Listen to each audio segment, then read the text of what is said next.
बातमीपत्रामध्ये आता पाहणार आहोत 25 मिनिटात 50 बातम्या अतिशय वेगवान स्वरूपात सुरुवात करूयात।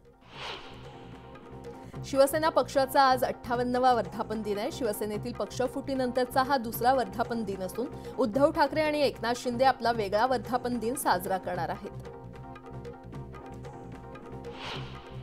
एकनाथ शिंदे यांची शिवसेना वरळी डोम येथे शिवसेना पक्षाचा वर्धापन दिन साजरा करणार आहे। वरळी डोम येथे मोठे शक्ती प्रदर्शन शिवसेनेकडून केले जाईल। त्यानंतर संध्याकाळी 5 वाजता या वर्धापन दिनाच्या कार्यक्रमाला सुरुवात होईल। शिवसेना उबाठा पक्षाचा वर्धापन दिन सुद्धा षण्मुखानंद सभागृहात साजरा केला जाणार आहे। वर्धापन दिनाला स्वतः पक्षप्रमुख उद्धव ठाकरे, आदित्य ठाकरे यांच्यासह ठाकरे कुटुंबीय आणि ठाकरेंचे सर्व आमदार, खासदार, जिल्हा प्रमुख, संपर्क प्रमुख आणि शिवसैनिक मोठ्या संख्येने उपस्थित असतील। शिवसेनेच्या 58व्या वर्धापन दिनानिमित्त पुण्यातील सारसबागेजवळील शिवसेना मध्यवर्ती कार्यालयाच्या इमारतीला विद्युत रोषणाई करण्यात आली आहे। शिवसेना भवनात फुलांची आकर्षक सजावट करण्यात आलेली आहे। आजपासून मनसे अध्यक्ष राज ठाकरे 2 दिवसीय नाशिक दौऱ्यावर आहेत। उद्या त्र्यंबकेश्वरमधून पंढरपूरकडे प्रस्थान होणाऱ्या संत निवृत्तीनाथ महाराज यांच्या पालखी सोहळ्याला राज ठाकरे सहकुटुंब उपस्थित असतील। विजय वडेट्टीवार आणि जितेंद्र आव्हाड आज लक्ष्मण हाकेंची भेट घेणार आहेत। भेट घेऊन त्यांच्याशी चर्चा करणार आहेत। आज लक्ष्मण हाके यांच्या उपोषणाचा 7वा दिवस आहे। विधानसभेचे उपाध्यक्ष नरहरी झिरवळ यांच्या वाढदिवसानिमित्त नाशिकमध्ये शुभेच्छांचे बॅनर लावण्यात आलेले आहेत। या बॅनरवर शरद पवार आणि श्रीराम शेटे यांचा फोटो असल्याने राजकीय वर्तुळात चर्चांना उधाण आलंय। छगन भुजबळ आणि राऊतांच्या भेटीच्या चर्चा निरर्थक आहेत असा दावा सुनील तटकरे यांनी केलाय। भुजबळ नाराज नाहीत, ते पक्षाचे वरिष्ठ नेते आहेत, त्यांची पक्षाच्या जडणघडणीमध्ये महत्त्वाची भूमिका आहे असं म्हणत तटकरेंनी भुजबळांच्या नाराजीवर पूर्णविराम लावलाय। अजितदादांचं काम बारामतीकरांनी मागच्या 35 वर्षांपासून पाहिलेलं आहे। बारामतीला देशात रोल मॉडेल बनवण्यात अजित पवारांचा सिंहाचा वाटा आहे। त्यामुळे कुणालाही उमेदवारी जाहीर झाली तरी अजितदादा लाखोंच्या फरकाने निवडून येतील असा विश्वास सुनील तटकरे यांनी व्यक्त केलाय।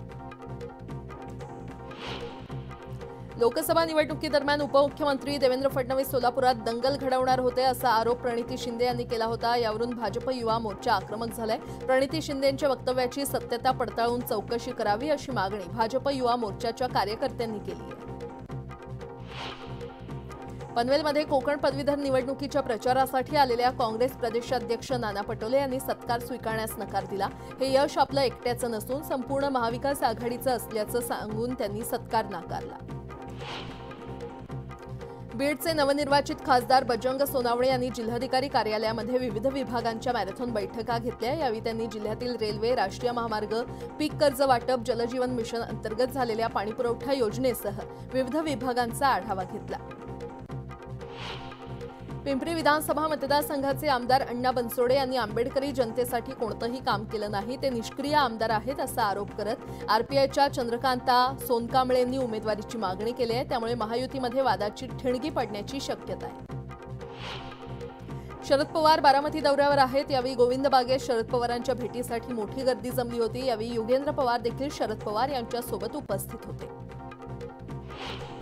आजपासून राज्यातील काही जिल्ह्यांमध्ये पुन्हा एकदा पावसाचा जोर वाढण्याची शक्यता आहे, तर काही जिल्ह्यांमध्ये तुरळक ठिकाणी वादळी पावसाची शक्यता आहे। कोकण, मध्य महाराष्ट्र, विदर्भ आणि मराठवाड्यातील काही जिल्ह्यांमध्ये पावसानं हजेरी लावली आहे। आज दक्षिण कोकणात आणि मध्य महाराष्ट्रातील घाटमाथ्यावर जोरदार पावसाची शक्यता आहे। दक्षिण कोकणातील रायगड, सिंधुदुर्ग आणि रत्नागिरी तसंच मध्य महाराष्ट्रातील पुणे आणि सातारा या 5ही जिल्ह्यांसाठी आज हवामान खात्यानं जोरदार पावसाचा येलो अलर्ट दिलाय। विदर्भात अजूनही दमदार पाऊस झालेला नाहीये, त्यामुळे इथल्या शेतकऱ्यांच्या पेरण्या बाकी आहेत। खानदेश आणि विदर्भातील काही जिल्ह्यांमध्ये अद्यापही मान्सून पोहोचलेला नसल्यानं येथील शेतकऱ्यांची चिंता आणखी वाढलेली आहे। राज्यात यंदाच्या मोसमी पावसाच्या हंगामात मंगळवारपर्यंतच्या आकडेवारीनुसार सरासरीपेक्षा 3 मिलीमीटर जास्त पाऊस झालाय। कोकणात सरासरीपेक्षा 25% आणि विदर्भात 30% कमी पाऊस झालाय। मध्य महाराष्ट्रात सरासरीपेक्षा 31% आणि मराठवाड्यात 63% जास्त पाऊस झालाय।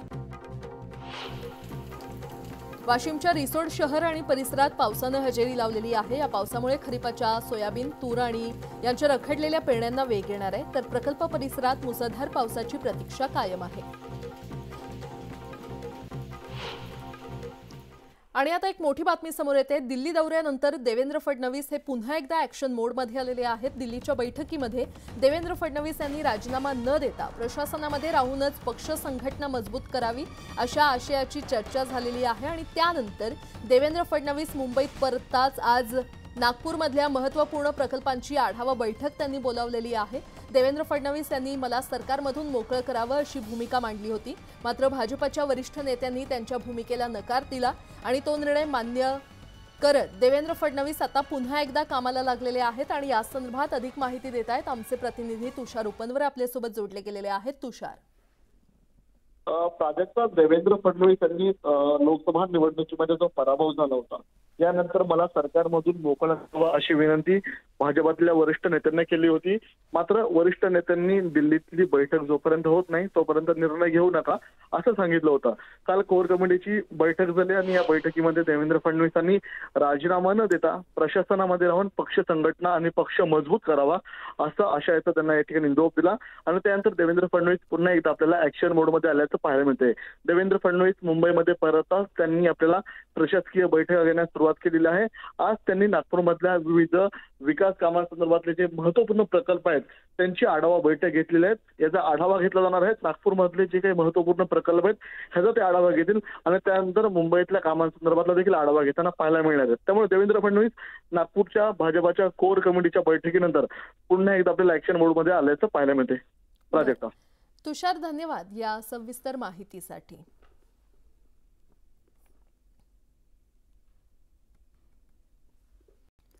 पुन्हा एकदा बातम्या पाहूयात वेगवान स्वरूपात।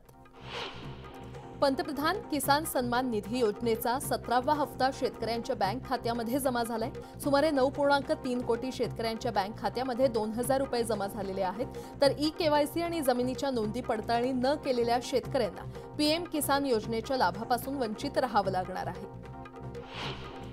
महाराष्ट्रात खरीप हंगामासाठी पीक विमा भरण्याची सुरुवात झाली असून शेतकऱ्यांना आपल्या अधिसूचित पिकांचा विमा भरण्यासाठी केवळ 1 रुपया भरावा लागणार आहे। प्रधानमंत्री पीक विमा योजनेतून मागील वर्षी विक्रमी 1,70,00,000 पेक्षा अधिक शेतकऱ्यांनी आपला पीक विमा भरून या योजनेमध्ये सहभाग घेतला होता। तर यंदा पीक विमा भरण्याची अंतिम मुदत ही 15 जुलै असणार आहे। राज्यात पावसाने आठवड्याभरापासून ओढ दिल्यानं तापमानात वाढ होऊन पुन्हा उन्हाचे चटके जाणवू लागलेले आहेत। त्यामुळे पेरण्या पुन्हा खोळंबल्यात। अखेर राज्यात सरासरीच्या तुलनेत फक्त 5.69% पेरण्या झाल्या असून पावसाने अल्पविश्रांती घेतल्यानं शेतकरी पेरण्यांसंदर्भात संभ्रमात पडले। अहमदनगरमध्ये वेळेवर पाऊस पडल्यानं बैलांच्या किमतींमध्ये वाढ झालेली आहे। चांगल्या बैलाची बाजारात 1 ते सव्वा लाख रुपये किंमत आहे। त्यामुळे सर्वसामान्य शेतकऱ्यांना बैल घेणं परवडणार नसल्यानं बैलांच्या जागी शेतकरीच नांगर ओढतायत। विधान परिषदेच्या कोकण विभाग पदवीधर मतदारसंघासाठी येत्या 26 जूनला मतदान होणार आहे। या निवडणुकीसाठी मतदार असलेल्या कर्मचाऱ्यांना राज्य शासनाकडून मतदानाचं कर्तव्य पार पाडण्यासाठी विशेष नैमित्तिक रजा मंजूर करण्यात आलेली आहे। गेल्या 15 दिवसात नाशिकमध्ये डेंग्यूचे तब्बल 60 रुग्ण आढळलेले आहेत। अद्याप मुसळधार पाऊस नसतानाही डेंग्यूच्या रुग्णसंख्येत मोठ्या प्रमाणात वाढ झाली आहे। त्यामुळे परिसरात औषधांची फवारणी करण्याची मागणी नागरिकांकडून करण्यात येते। पेण तालुक्यात देखील महिनाभरापासून डेंग्यूची साथ सुरू आहे। 15 ते 25 वयोगटातील रुग्णांची संख्या अधिक असून काहींची प्रकृती गंभीर आहे। मात्र तरी देखील ग्रामपंचायत आणि आरोग्य विभाग दुर्लक्ष करत असल्यानं संताप व्यक्त केला जातोय। रत्नागिरी जिल्ह्यामध्ये सर्वाधिक पुराचा धोका उद्भवणाऱ्या खेड तालुक्यासाठी रत्नागिरी जिल्हा पोलीस दलाच्या नौका विभागाकडून अद्ययावत अशी मरीन बोट उपलब्ध करून देण्यात आली आहे। पूर परिस्थितीमध्ये पाण्याच्या तीव्र प्रवाहामध्ये या बोटीच्या माध्यमातून बचाव कार्य केलं जाणार आहे। खेडच्या जगबुडी नदीमध्ये बचाव कार्याचा सराव सुरू करण्यात आलाय। देहूतील इंद्रायणी नदीला जलपर्णीचा विळखा पडल्याचं वृत्त न्यूज 18 लोकमतनं दाखवताच देहू नगरपंचायत प्रशासनानं आता इंद्रायणी नदीपात्रातील जलपर्णी काढण्याचं काम केलं। इंद्रायणी नदीतील जलपर्णी काढण्याचं काम नगर परिषदेकडून युद्धपातळीवर सुरू करून नदी स्वच्छ करण्यात आली आहे। मुंबई शहर भारतातील सर्वात महागड्या शहरांच्या सूचीत पहिल्या क्रमांकावर आहे। तर जगभरातील महागड्या शहरांमध्ये मुंबईचा 136वा क्रमांक लागतो। मर्सरच्या 2024 कॉस्ट ऑफ लिव्हिंग सर्व्हेतून ही माहिती समोर आलेली आहे। भारतात मुंबईनंतर दिल्ली, चेन्नई, बंगळुरू आणि पुणे या शहरांचा समावेश आहे। मंत्रालयातील कामांव्यतिरिक्त इतर कामांसाठी मुंबई ते पुणे असा प्रवास करणाऱ्यांसाठी एसटी महामंडळानं स्वारगेट मंत्रालय स्वारगेट अशी शिवनेरी बस सेवा सुरू झाली आहे। त्यामुळे दर सोमवारी आणि शुक्रवारी ही बस सेवा धावणार असून या शिवनेरीचा प्रवास अटल सेतू मार्गे होणार आहे। कोल्हापूर जिल्ह्यात पोलीस भरती प्रक्रिया सुरू झाली आहे। पोलीस शिपाई पदासाठी 154 तर पोलीस चालक पदासाठी 59 जागांची भरती होते। यासाठी एकूण 11,445 उमेदवारांनी अर्ज केले। छत्रपती संभाजीनगर जिल्ह्यामध्ये आज पोलीस भरती प्रक्रिया पार पडते। या पोलीस भरती प्रक्रियेमध्ये उच्च शिक्षित विद्यार्थ्यांचा देखील कल पाहायला मिळतोय। 147 जागांसाठी 339 उच्च शिक्षित विद्यार्थ्यांनी या ठिकाणी अर्ज दाखल केलेले आहेत। अमरावती ग्रामीण पोलीसमध्ये 207 जागेसाठी भरती होणार असून त्यासाठी 27,981 उमेदवारांचे अर्ज आलेले आहेत। तर अमरावती शहर पोलिसांसाठी 74 जागेसाठी 4,789 अर्ज आलेत। पावसामुळे कोणत्याही उमेदवारांचं नुकसान होणार नाही याची दक्षता घेण्यात आली आहे। छत्रपती संभाजीनगरमध्ये 754 जागांसाठी पोलीस भरती प्रक्रिया पार पडत असून शहर ग्रामीण रेल्वे आणि कारागृह शिपाई या पदासाठी आजपासून मैदानी चाचणी सुरू होते। 754 जागांसाठी तब्बल 97,835 उमेदवारांनी अर्ज दाखल केलेत। पोलीस भरतीसाठी आलेल्या विद्यार्थ्यांना छत्रपती संभाजीनगरात गैरसोय होत होती। शौचालय नसल्याची तक्रार विद्यार्थ्यांनी न्यूज 18 लोकमतकडे बोलून दाखवली होती आणि त्यानंतर विद्यार्थ्यांसाठी फिरतं स्वच्छालय उपलब्ध करण्यात आलेलं आहे।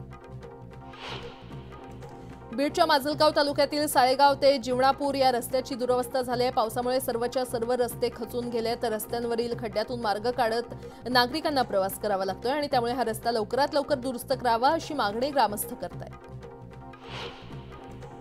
छत्रपती संभाजीनगरमधील शासकीय वैद्यकीय महाविद्यालय आणि रुग्णालयात कर्तव्यावर असलेल्या एका निवासी डॉक्टरला रुग्णांच्या नातेवाईकांनी मारहाण केली असून या प्रकरणी निवासी डॉक्टरांची संघटना असलेल्या माडनं आक्रमक पवित्रा घेतलाय। अशा घटनांची पुनरावृत्ती रोखण्यासाठी त्वरित आणि निर्णायक कारवाई करावी, अन्यथा आंदोलनाशिवाय पर्याय नाही असा इशारा दिलाय।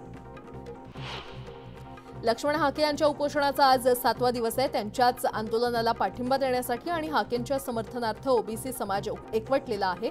ओबीसी समाजाकडून आज अंबड बंदची हाक देण्यात आली होती, त्यानुसार आज अंबड बंद ठेवण्यात आलाय। जळगावातील पाचोरा येथील पाणीपुरीचा व्यवसाय करणाऱ्या मनसेच्या शहराध्यक्षाला पोलीस निरीक्षकांनी बेदम मारहाण केलेली आहे। जर या प्रकरणी पोलीस निरीक्षकांवर 8 दिवसात कारवाई झाली नाही तर मनसे स्टाईल आंदोलन करणार असा इशारा मनसेकडून देण्यात आलाय। चंद्रपूर जिल्ह्यातील टाटाकवडा शिवारात पाणी काढताना पाय घसरून आजोबा आणि नातीचा मृत्यू झालाय। शेतात काम करत असताना पाणी काढण्यासाठी शंकर गेडाम हे विहिरीमध्ये उतरले, मात्र त्यांचा पाय घसरला आणि ते विहिरीत पडले। सोबत असलेल्या नातीनं त्यांना वाचवण्यासाठी प्रयत्न केला असता ती देखील पाय घसरून विहिरीत पडली आणि या दोघांनाही पोहता येत नसल्यानं त्यांचा मृत्यू झाला। आषाढी एकादशी निमित्त काढल्या जाणाऱ्या वारी दरम्यान वारकऱ्यांना आरोग्य सेवा पुरवण्यासाठी आरोग्य विभाग सज्ज झालाय। आरोग्य विभागानं पालखी मार्गावर 6,000पेक्षा अधिक आरोग्य कर्मचारी, आपला दवाखाना आणि आरोग्य दूत सज्ज ठेवलेले आहेत। मुक्कामाच्या ठिकाणी अतिदक्षता कक्ष आणि हिरकणी कक्ष देखील उपलब्ध आहेत। संत मुक्ताईचा आषाढी वारी पालखी सोहळा आज खान्देशमधून विदर्भात दाखल झालाय। कोथळी येथील मंदिरावरून काल मुक्ताईच्या पालखीनं पंढरपूरकडे प्रस्थान केलं। या आषाढी वारी पालखी सोहळ्यात मोठ्या संख्येनं दिंड्या आणि हजारोंच्या संख्येनं वारकरी सहभागी झाले। यासोबतच इतरही काही महत्त्वाच्या बातम्या आपण पाहणार आहोत। तुर्तास एक छोटासा ब्रेक घेऊन लगेचच परत येतोय। पाहत रहा न्यूज 18 लोकमत।